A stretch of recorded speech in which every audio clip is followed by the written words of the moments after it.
Fala pessoal, tudo bem com vocês? Os 3 técnicos cotados para treinar o Corinthians em 2025. Eu vou te falar sobre cada um deles e a situação de cada um. E o prognóstico para o Timão chegar na Libertadores. Tem uma boa e uma má notícia. Chega mais, eu sou o Chico Garcia, inscreva-se no canal e vamos juntos.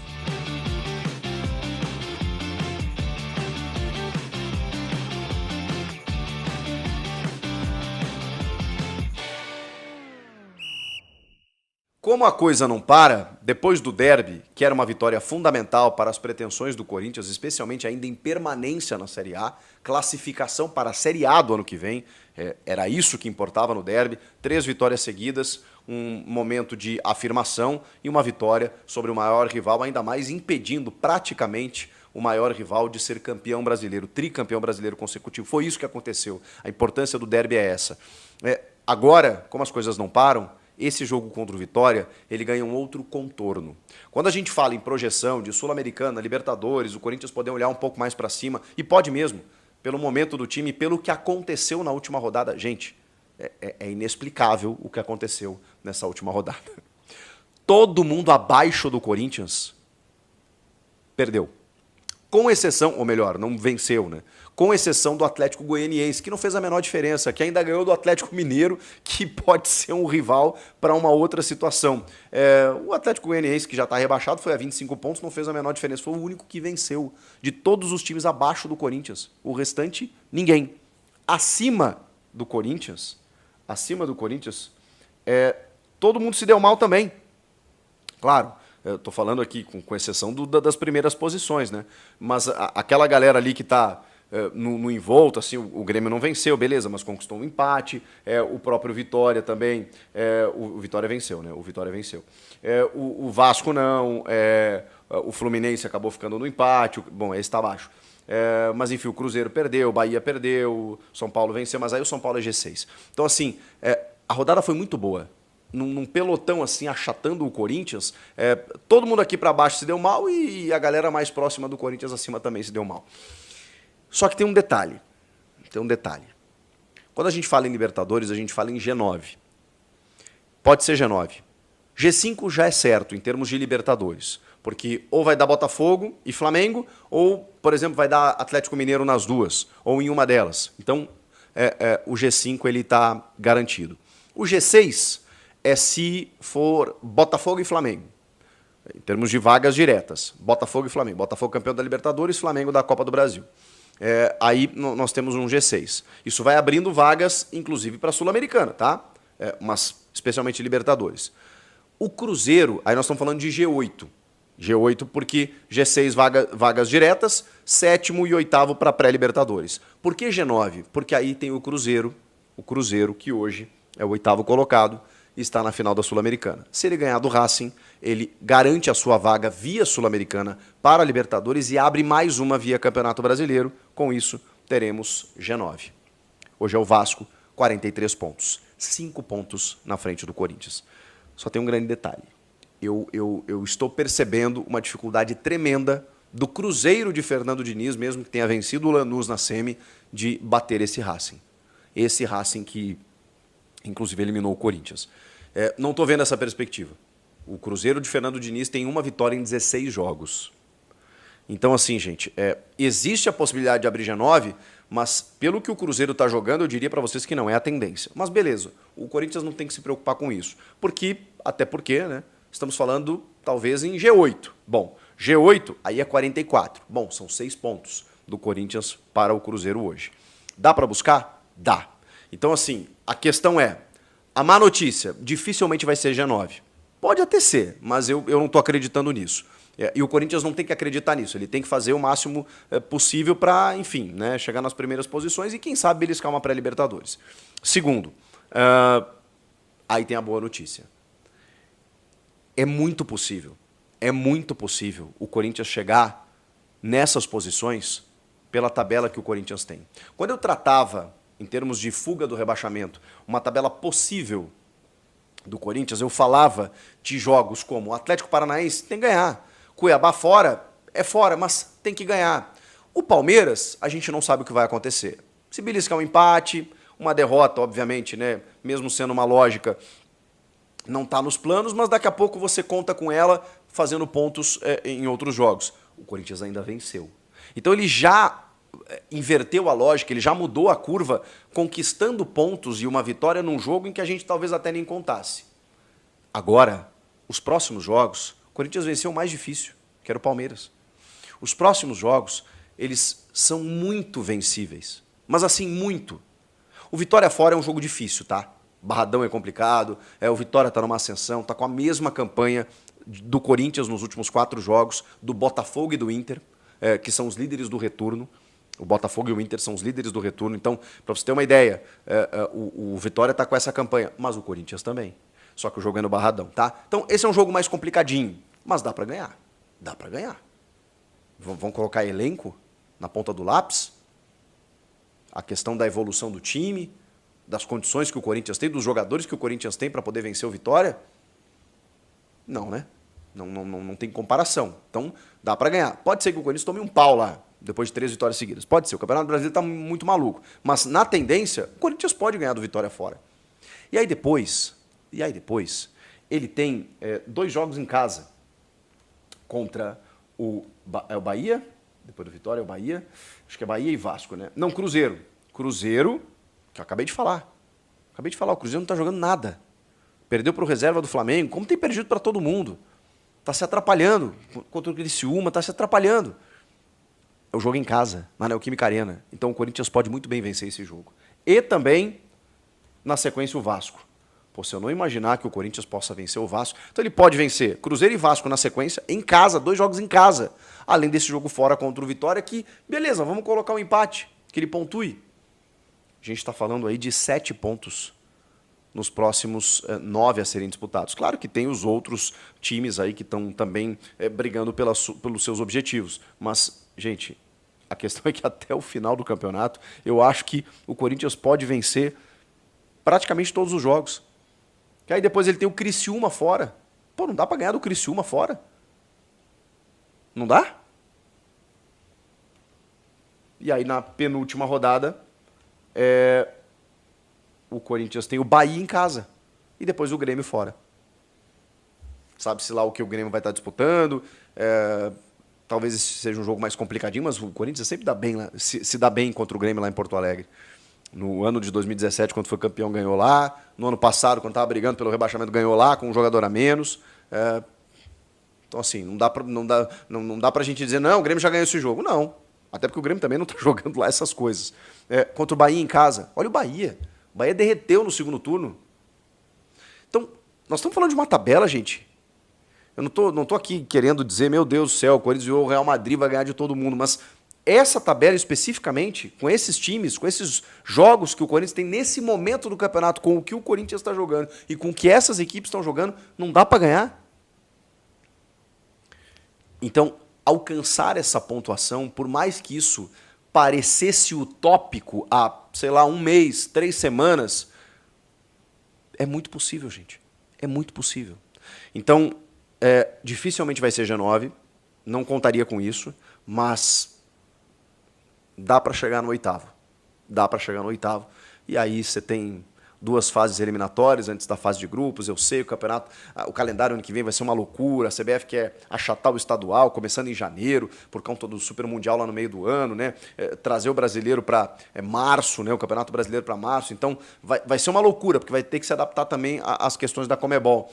Mas 2 fases eliminatórias antes da fase de grupos, 2 partidas com a Neoquímica Arena lotada, bilheteria, autoestima do torcedor, classificação garantida para a Copa do Brasil por conta dessa vaga na pré-Libertadores. Só vou dizer isso para vocês. Dá. Questão é, se termina numa pré-Libertadores, será que o Ramon e o Emiliano Dias eles ficariam valorizados ao final do ano? Provavelmente sim. Mas se trabalha muito com a hipótese, mais do que hipótese, né? Com a possibilidade muito real deles não permanecerem. Mas tem um cara lá que é meio defensor, que ergue uma bandeira para a comissão técnica atual, que é Fabinho Soldado. E esse cara ele tem um poder, um peso muito grande nas decisões, tanto que o Augusto Melo praticamente entregou a chave do vestiário para o Fabinho e ele capitaneou as contratações, acertou muito, tá? Acertou muito, especialmente nessa última janela do meio do ano. E Hugo Souza, Carrilho, jogadores que chegaram agora, o Memphis, foi muita habilidade também do Fabinho nesse sentido. Então ele é um cara que está com moral e ele defende muito a atual comissão técnica. Então será uma voz ouvida, tá? Nesse sentido. Mas também a avaliação ela está sendo feita e internamente não há unanimidade. E a palavra final é do presidente, tá? Então existem contatos que são naturais, eles não são. A gente não está falando de propostas, a gente está falando de contatos que são feitos via staffs desses treinadores. E que tipo de contatos são feitos? Conversas, como é que está a situação, alguns estão empregados, outros estão livres no mercado, toparia trabalhar, vai fazer o que o ano que vem, já recebeu outras propostas, já assinou, não, eu estou vendo a minha situação aqui, mas daqui a pouco eu te ligo e tal. É isso que está rolando nesse momento, com 3 nomes especificamente. E a informação até não é minha, tem um deles que a informação é minha. Mas pode ser de outros colegas também, né? Não estou dizendo que é só minha. Mas eu estou vendo aí o André Hernan, o Samir Carvalho, o Jorge Nicola, especialmente essa galera, foram vários até, na verdade, né? Falando sobre o nome do Luiz Castro, que está na Bahia em férias e que já recebeu os primeiros contatos. Inclusive com informação salarial, que obviamente não seria baixa, porque ele ganhava, junto da sua comissão técnica, 2 milhões de reais no Botafogo. Depois foi treinar o Al Nassr. E é mais ou menos esse o valor que ele vai pedir para trabalhar no Corinthians no ano que vem. A comissão técnica do Ramon é um pouco mais de 1 milhão. Então, é um investimento? Mas assim, a gente está vivendo o show do milhão no futebol, então, infelizmente, a gente tem que normalizar isso, de um treinador ganhar 2 milhões, ganhar 1 milhão, enfim, porque a folha de pagamento do time é mais de 20. Então, a gente está falando de 10% disso. Então, sabe, o Renato Gaúcho ganhou 1,5 milhão no Grêmio e por aí vai. Então, o Luiz Castro é um estrangeiro, o Abel Ferreira, tudo bem, esse vale cada centavo, né, por tudo que ele conquistou aí, mas é 3 milhões de reais para a comissão técnica. É um salário europeu, né, que os caras ganham aqui, mas beleza, se você corresponde, eu sempre falo isso, né, o caro é o que custa 800 mil e que não joga. O que custa 1,5 milhão e te resolve a vida, tá tudo certo. Enfim, Luiz Castro, que topou ouvir, conversar, e a coisa meio que, vamos ver o que acontece, porque depende também do que você vai fazer aí, aquela coisa toda, e esse contato é via staff. O Tite até me surpreendi com essa notícia, tá? Mas a informação é que o Tite ganhou força nos bastidores. Ganhou força no seguinte sentido, o Tite, o tempo vai passando, e aí, Luiz Castro a gente não sabe pelo valor e tal, aquela coisa toda. Será que ele vai querer trabalhar ou não? Pode ser que ele não queira, pode ser que ele receba outra proposta, pode ser que ele... Enfim, não quero trabalhar agora e tal. Você tem que trabalhar com outros nomes. E o Tite é um cara sempre ligado ao Corinthians. E aí o André Hernan até conseguiu conversar com pessoas do Corinthians, questionando, mas o Tite tem uma rejeição por parte da torcida. Não sei nem se rejeição é a palavra, né? Mas tem aquela mágoa, né, de tudo que aconteceu. E o que o André Hernan ouviu foi... o Tite tem um tamanho muito grande no Corinthians para a gente ficar apegado a isso. O tamanho que o Tite tem no Corinthians é muito maior do que qualquer outra coisa. Isso veio de dentro do clube. E aí eu já pergunto para você. Você concorda? Porque eles entendem, e eu também acho que isso acontece, tá? Que o Tite chegando é aquela coisa do tipo, tá bom, Tite, beleza. O importante é que você está aqui agora, daqui a pouco ele monta um time legal, ganha um clássico, um paulista, o time começa a jogar bem, naturalmente a torcida esquece o que aconteceu. Agora, até isso acontecer, no momento do anúncio, da chegada, vai precisar de uma habilidade aí para contornar o que o Tite, né, em determinado momento, acabou não fazendo. Agora, também nem sei se o Tite quer, né? O fato é, o interesse do Corinthians para com o Tite, ele voltou à tona nos bastidores, do tipo, vamos cogitar o Tite. É isso que está acontecendo nesse momento. Se o Luiz Castro não quiser, o Tite, o Corinthians tem a obrigação de procurar o Tite por tudo que ele representa para o clube. Então, coloquem o Tite aí no seu caderninho. E o terceiro nome, eu já falei para vocês, não sei nem se seria uma vontade minha, mas tô dando como informação mesmo, é Fábio Carille. É um dos técnicos preferidos de Augusto Melo. Eles têm uma boa relação, contatos já aconteceram, não no sentido de vem para cá, não é isso. Como está a situação aí, beleza. E esse contato ele não é nem feito entre presidente e técnico, tá, gente? É via staff. Como é que tá ele lá? Beleza e tal. Não, vamos conversando, aquela coisa toda. Vocês sabem quem é o empresário do Fábio Carilli, né? O Paulo Pitombeira, então não preciso falar muito mais coisas do que isso. É só para vocês entenderem que os contatos já começaram. A questão é, existe uma possibilidade, ela existe. Eu nem sei dizer se ela é remota, se ela é grande, se ela é pequena, mas existe do Carilli permanecer no Santos. Isso ainda existe. Porque o Marcelo Teixeira já procurou o Carilli para conversar sobre isso. Então, eles ainda não decidiram. O próprio Carilli não decidiu. Eles estão sentando e conversando. O Santos já conseguiu acesso aí. Agora é só uma questão burocrática aí e tal, para o Santos ver se vai ser campeão, se não vai e tal. E terminar a temporada legal, papapá. Mas o Marcelo Teixeira quer investir muito no ano que vem. Se fala até em Neymar, sei lá, Gabigol, não sei. Mas o Santos vai montar um time forte no ano que vem. E o Carilli pode ser que fique. Pô, o cara, né, comeu a carne de pescoço, daqui a pouco vai comer o filé. Pode ser que, mesmo assim, ele receba uma proposta do Corinthians e resolva sair.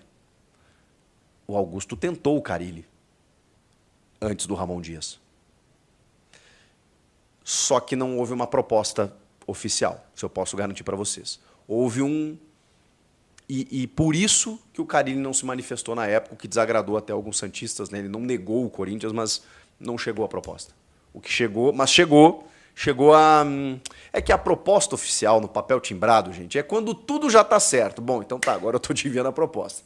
Então, como o Augusto cogitou, viu que tinha uma rejeição aqui e ali, foi lá, voltou e pum, definiu pelo nome do Ramon, ele não enviou uma proposta para o Carilli. E o Carilli, sem uma proposta, ele não ia chegar lá nos microfones e dizer, gente, olha só, recebi uma proposta do Corinthians, mas decidi ficar. Ou o Corinthians voltou atrás e resolveu não me contratar. O Carilli não ia fazer isso.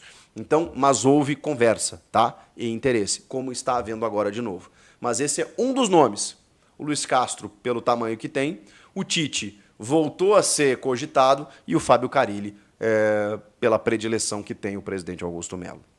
Agrada um desses nomes para vocês? Algum outro? O fato é que as conversas já começaram, mas não dá nem para descartar que o Ramon vai permanecer. Eu acho que não, tá? Acho que tudo caminha para não. Mas tem um defensor lá dentro que é Fabinho Soldado, o que pode acabar... o que seria um erro, na minha opinião, porque daqui a pouco vai acontecer o que aconteceu com o Silvinho, com outros tantos, né? Renova, perde um clássico no Paulista, ou mesmo o campeonato, acaba eliminado, pum, demite o técnico. Então, começa com outro nome que eu acho que seria o melhor a fazer. E vocês, comentem aqui, inscreva-se no canal, eu volto na próxima. Tchau!